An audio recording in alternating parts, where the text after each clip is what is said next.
entre que todavía no se asienta, todavía se mantiene móvil, pero pues realmente está en un limbo entre legal y de escala, ¿no? Y esa escala problemática es la que nos interesa trabajar, ¿no?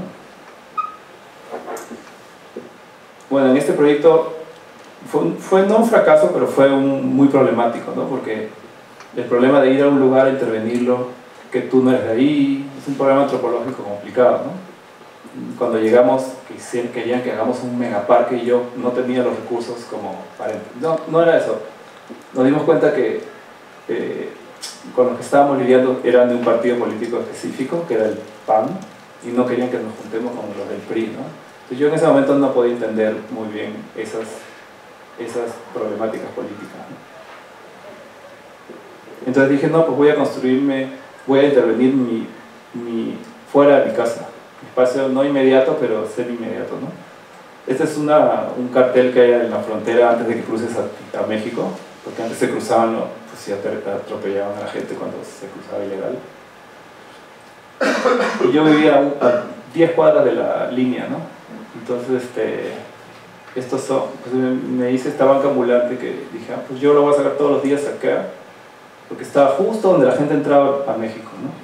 Pero como es muy comercial y muy peleado, no hay donde sentarse, toda la gente está esperando todo el año, a toda hora, a su familiar para que cruce, pero no hay donde estar, ¿no? Tienen que estar en sus carros. Entonces yo les sacaba esta banca en las mañanas, que se basa aquí como constructiva de vernáculas típicas de México y de aquí.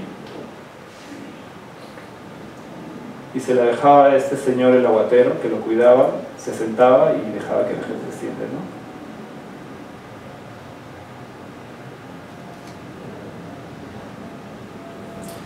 Ahora voy a regresar a proyectos de México y de exhibición. Este es un proyecto que se llama Modernidad Pirateada y habla de cómo la piratería genera también conocimiento, ¿no? Como por ejemplo los mexicanos de Puebla se intercambiaban como CDs y música con los poblanos de Nueva York. Entonces cómo se empieza a generar ahí una red, aunque sea piratería, se genera una red de conocimiento, ¿no? O como hay otro mercado informal que se formó en México que se llama Chopo, y que es donde venden los que querían comprar punk, que no había lugares donde comprar punk en los 80s, generaron ese mercado y pues generaron conocimiento de empezar a archivar, empezar a intercambiar información. Y esta exposición se trata básicamente de cómo hay mucho conocimiento en ese tipo de piratería, ¿no? Sobre todo de CDs, ¿no? Entonces esta es una investigación de un artista que nos invitó a diseñarle la estructura. Y ese es un museo que hizo un arquitecto norte muy conocido y que es una infraestructura como un poco sobregirada. Y aquí, como parte de la misma idea de la arquitectura constructiva y los mercados ambulantes, nos colgamos de toda esa infraestructura del techo, ¿no? Entonces todo está colgado para generar este tipo de cubículos de video. Déjame ver si les puedo mostrar un video, a ver si puedo. Vamos a mostrar, puedo mostrar esto. ¿Dónde está? Aquí está. Vamos a ver si corre. Bueno, también yo registraba las expos, pero el video te da como un poquito más de sensación del espacio. Entonces empecé a contratar a un amigo que empezó a generar estas documentaciones. Vamos a ver si corre. No sé si se escuchará.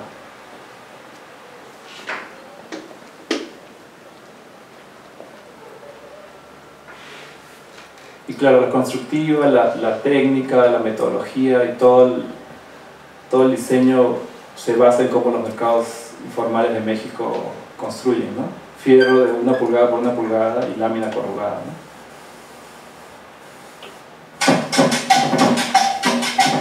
Estaba dividido en cumbia y punk. La amarilla es cumbia y la azul es punk. Esta cumbia se llama changa.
piratería y copia de diferentes medios.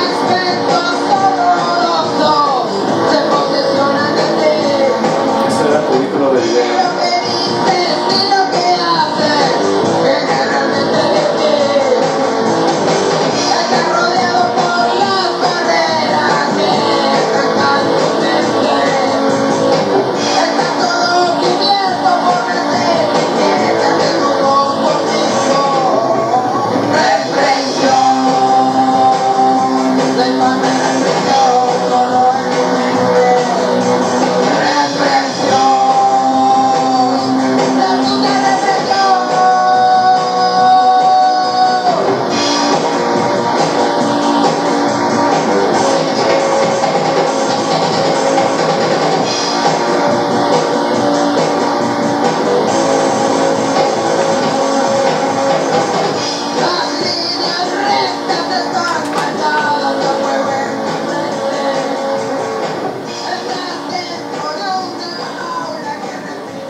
Quiero mostrar uno más, a ver, vamos a mostrarles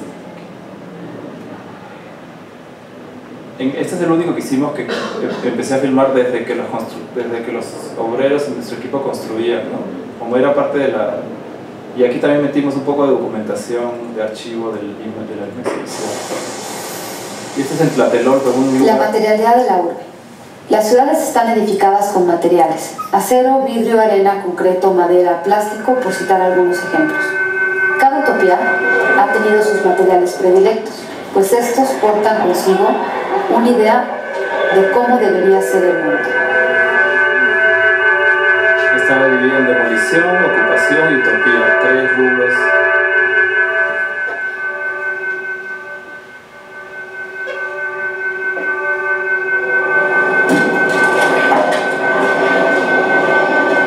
Así como a finales del siglo XIX el acero fue dominante, a partir del siglo XX y hasta la actualidad, el concreto es el material que define la visualidad y las limitaciones espaciales de los proyectos modernos.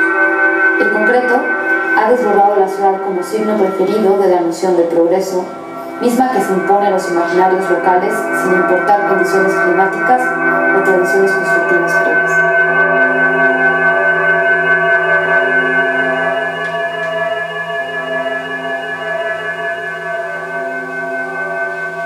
El trabajo constituye una dimensión económica y simbólica del espacio urbano.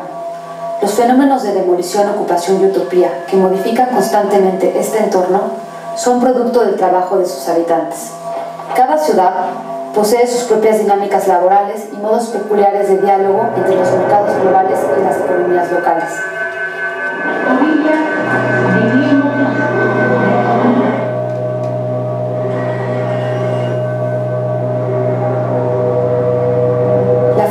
A cabo tareas remuneradas y no remuneradas, ilustra algo sobre cómo negociamos con nuestros deseos y aspiraciones como individuos de una sociedad y cómo estamos atravesados por las condiciones económicas de la ciudad y la mercantilización de la fuerza de trabajo.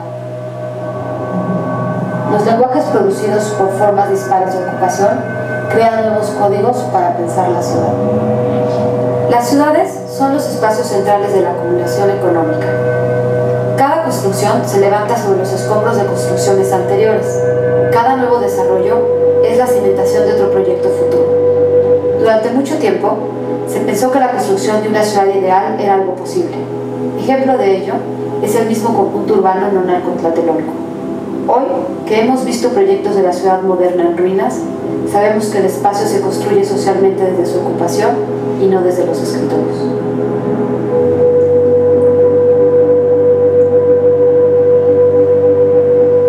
La ciudad está atravesada por las contradicciones que existen entre la planeación y el modo efectivo en que se usan los espacios urbanos.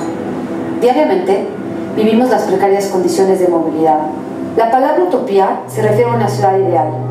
Así como un edificio suele erigirse sobre las ruinas de otras construcciones, las utopías del pasado se actualizan para emprender nuevos proyectos que generan espacios en disputa.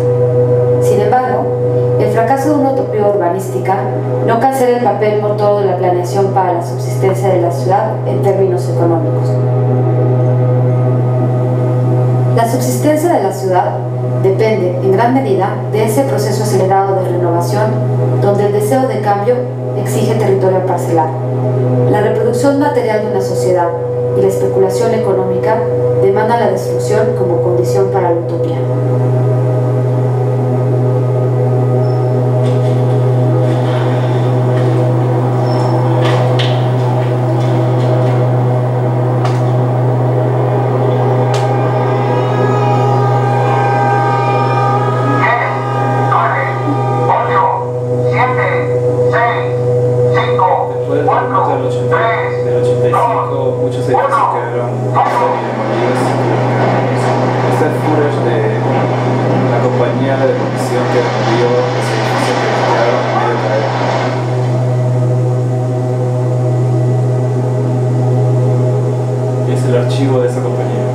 Como puede verse, en tan solo segundos de explosión se realiza la demolición de estas imponentes construcciones.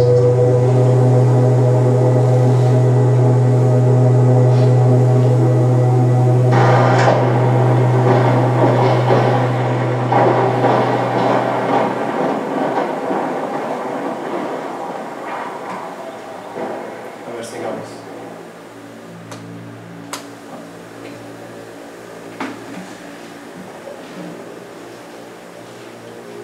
Esta es la expo de piratería.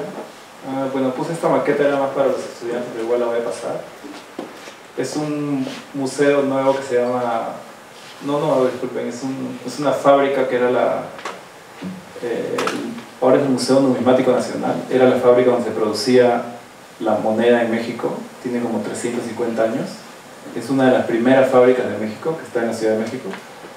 Y pues ahí se funden las áreas de fundición, las áreas de amoneación, ¿no? Y nosotros estamos haciendo un proyecto como más general ahora, no solo la exhibición, sino también proyectos pedagógicos, proyectos educativos. Y esta es una maqueta que es como la sala de introducción para el museo. Y lo que querían mostrar ellos es como el museo como un patrimonio, ese edificio como un patrimonio histórico industrial, ¿no? Entonces lo que hicimos fueron como 6 meses de dibujar el edificio en 3D por mucho, en SketchUp por un buen rato, detallando todo el edificio hasta que, pues básicamente nos dimos cuenta que eran como 8 edificios, 8 infraestructuras que han crecido en esos 350 años, ¿no? Y dividimos arquitectura de programa y la ciudad está trazada en el piso. Entonces, la parte de arriba es la que te define como todas las tecnologías constructivas que hubieron a lo largo de todos esos 350 años, desde estructura colonial hasta arcos enteros, ¿no? Como estos de aquí. Estos son arcos de Tolsa, que es muy conocido arquitecto allá. En el segundo nivel tenemos todas las máquinas que ellos tienen en la fábrica, impresas en 3D, moldeadas en arena y fundidas en aluminio. Yo las quería anodizar, pero ya ese material específico no se podía analizar. Las chimeneas, las chimeneas de fundición, el área de archivo, las bóvedas. Este riel rojo era por donde corría el material desde la fundición hasta la amoneación. Y también ese riel rojo nos sirve un poco como la plataforma en donde todos los objetos se desplantan, ¿no? Porque si no hubiera sido imposible desplantarlos. Esa foto la tomé de abajo nomás para ver que esa lámina metálica de un cuarto cortada con plasma es donde todos los objetos se desplantan, ¿no? Están flotando sobre esas columnas. Ahí está el corte, ¿no? Y las piezas fundidas. Un poco el ensamble, todo era, pues, fue CNC, 3D printing, molde, láser y elementos que a la hora de introducirte te introducen la arquitectura y toda la historia del edificio, el programa del museo y a lo que se dedica y los archivos que tiene, y la relación del museo con el barrio, ¿no? Que es lo que está trazado en el piso. Y bueno, voy a terminar con mi segundo PFC, que es la tesis en MIT sobre minería. Hace como 5 años, 6 años, estaba ya un poco como cansado de esta primera etapa y necesitaba como renovarme, y para eso la gente se echa másters. Y quería pasar yo del proyecto inicial a este otro proyecto, ¿no? Entonces trato de relacionar, y me interesaba mucho la problemática de la minería y de los desplazamientos y cómo la inversión extranjera a la que el gobierno no puede decirle que no, pues ha básicamente construido ciudades instantáneas para poder mover poblaciones enteras, ¿no? Y era la idea del APU y la montaña informal, ¿no? La idea de la montaña informal al agujero postindustrial que dejan los tajos abiertos, ¿no? Estos son pequeños experimentos si el hueco de la Oroya sería una montaña, ¿no? Y estos son paseos a esas zonas mineras, ¿no? El caso específico era Chinalco, que es una minera china que se asienta en una zona que se llama, en un cerro que se llama Toromocho, que está subiendo, pasando nomás Ticlio.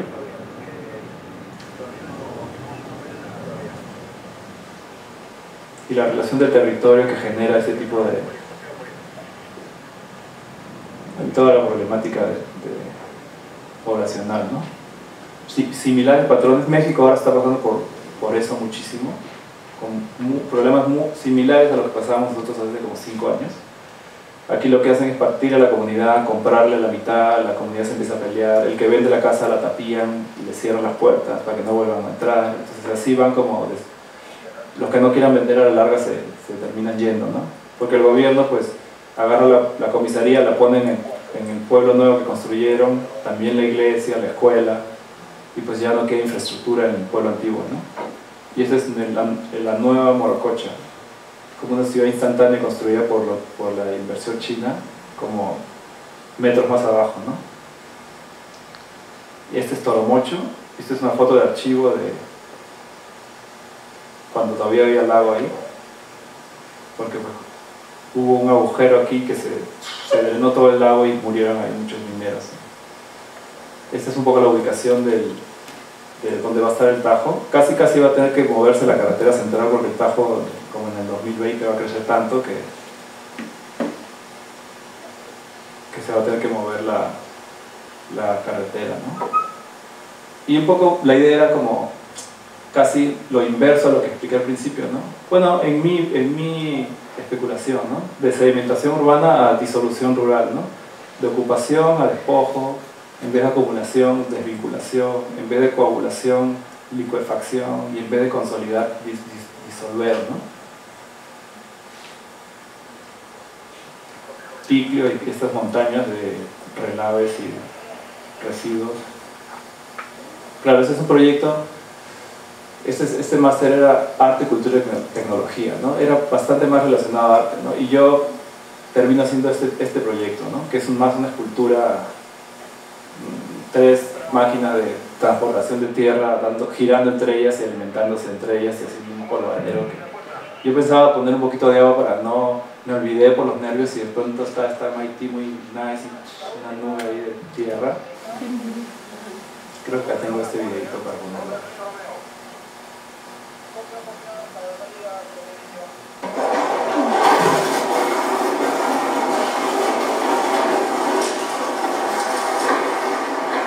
Es otro lugar que lo pusimos, ¿no?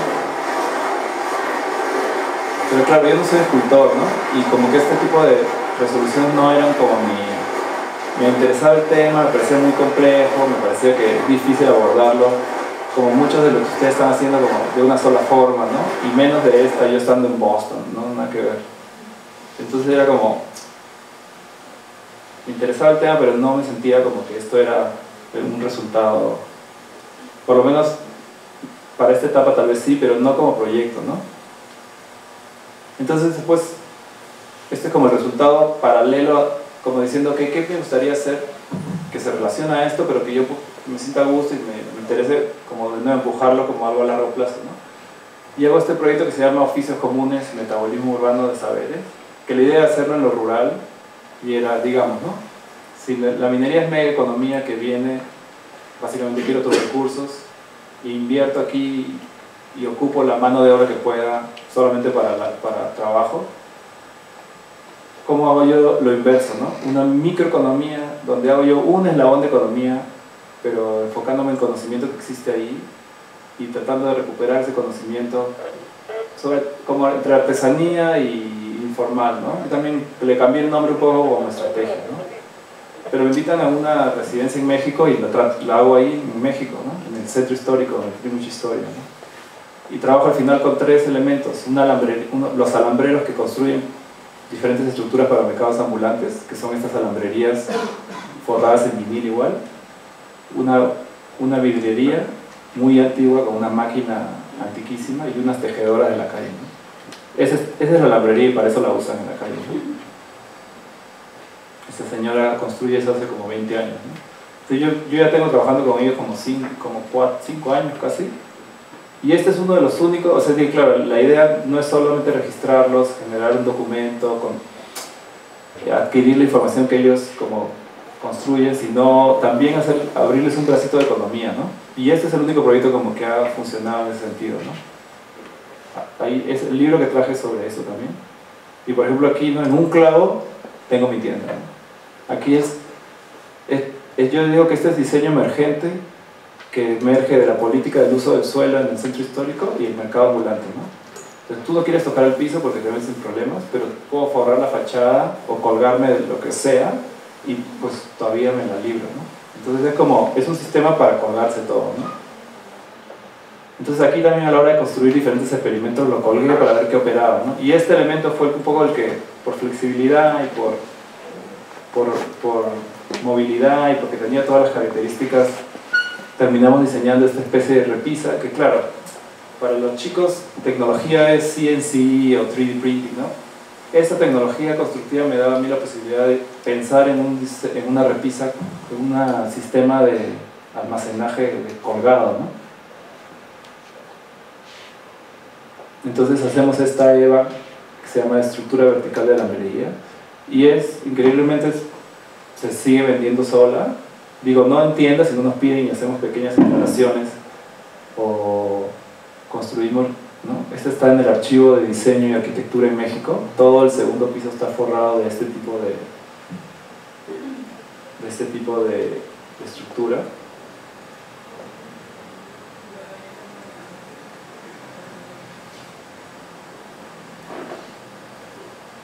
Entonces con él él ha abierto un brazo de economía con nosotros que no lo teníamos planeado, ¿no?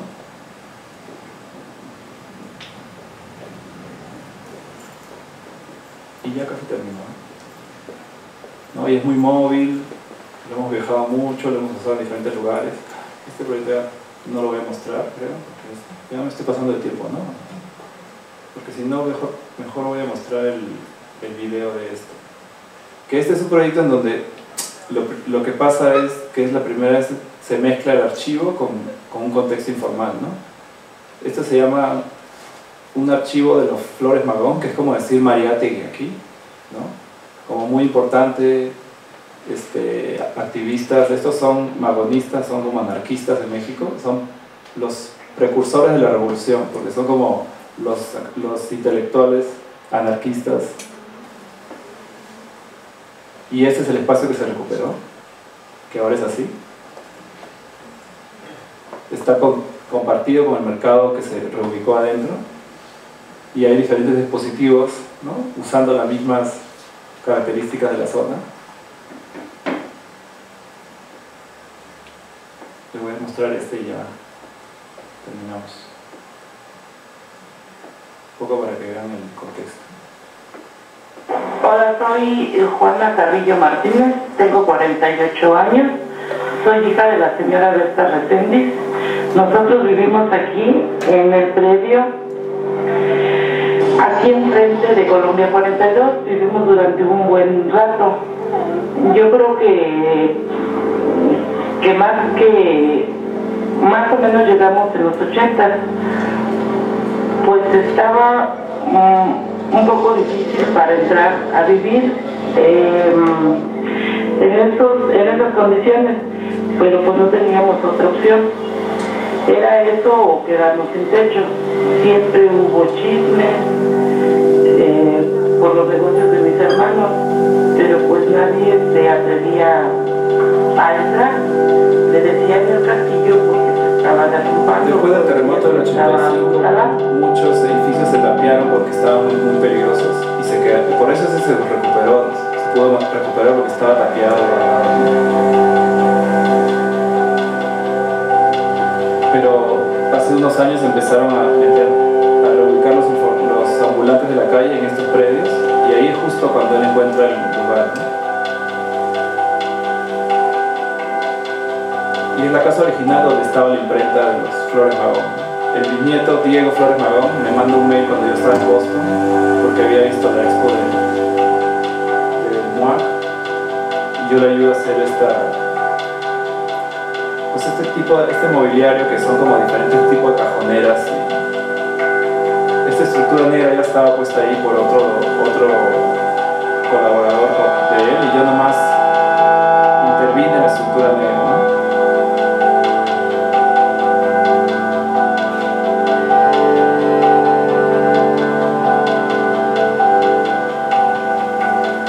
Hay como palitos de audio para sentarse a escuchar, o estos muebles que funcionan de banca, este tipo de archivo que puede dar vuelta.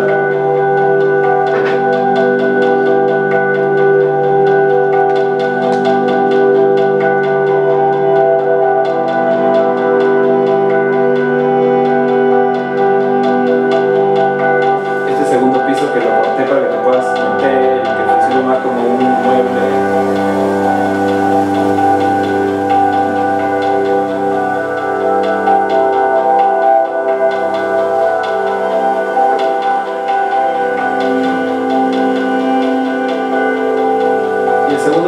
Algo más abierto, solo hice este closet de depósito donde está la imprenta, el almacenaje.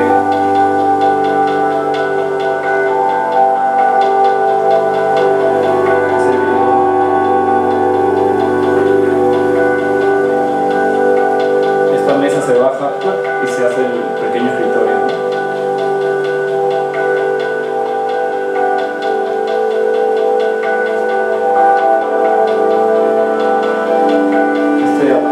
Ambulante que se lo piden prestado para hacer diferentes eventos. Tranquila, pero no llama la atención que era una zona de prensa. No me hubiera gustado vivir esta época porque es muy bonita. Pero así conforme van pasando los años ha ido cambiando.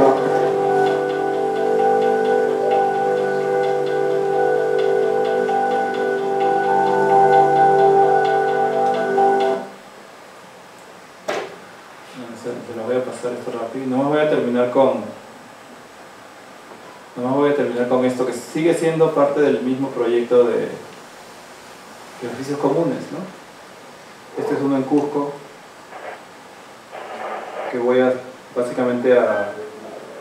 me baso en esta sillita y en esa técnica muy sencilla, ¿no? De pelar la punta y hacer perforaciones y construir todo este sistema pequeño con esa técnica, ¿no? De este artesano de Cusco. Puro eucalipto, ¿no? Pelado como para archivo y para sentarse y para generar ese espacio público en ese pequeño espacio residual que tiene. Y también registrar pues, todas las herramientas que usan, ¿no? Esto también es parte de no solo qué construir, sino cómo aprender de ellos, ¿no? Nosotros, nomás porque estamos en la universidad, no significa que somos los que vamos a enseñar, ¿no? Igual, también en Los Ángeles, ¿quiénes son los herreros que construyen los food trucks, ¿no? O los taco trucks que venden, que ocupan todo Los Ángeles, ¿no? Y también aquí parte de la onda es cómo escoger ese oficio en donde nomás registrándolo te da como un poco el tono de toda la ciudad, ¿no? Como los taco trucks de Los Ángeles o la alambrería de Ciudad de México, ¿no? Y este es otro que acabo de hacer en Zacatecas, en México, con estas pequeñas sillas de tule típicas también, para una escuelita. Nomás que yo no las cambio mucho al principio, nomás le hago un pequeño cambio, y estos se convirtieron como en mesabancos para escuela. Pues son sillitas normales, nomás que las transformamos. Y Y también pues el proceso aquí es como de dónde sacan el tule, quién lo produce, básicamente entender cuál es todo el conocimiento que hay atrás de esa producción, ¿no? Les voy a mostrar este último y ya nos vamos. Que son estas chiquitas, ¿no? Vamos a ver este último y ya cerramos. Pero digamos que el de la minería es el que me hace ir hacia estos oficios comunes, ¿no?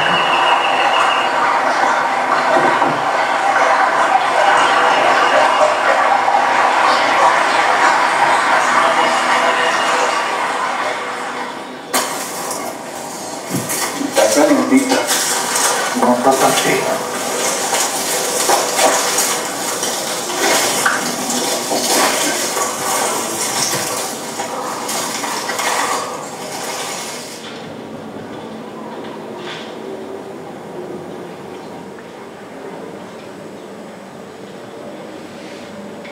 Y claro, la idea es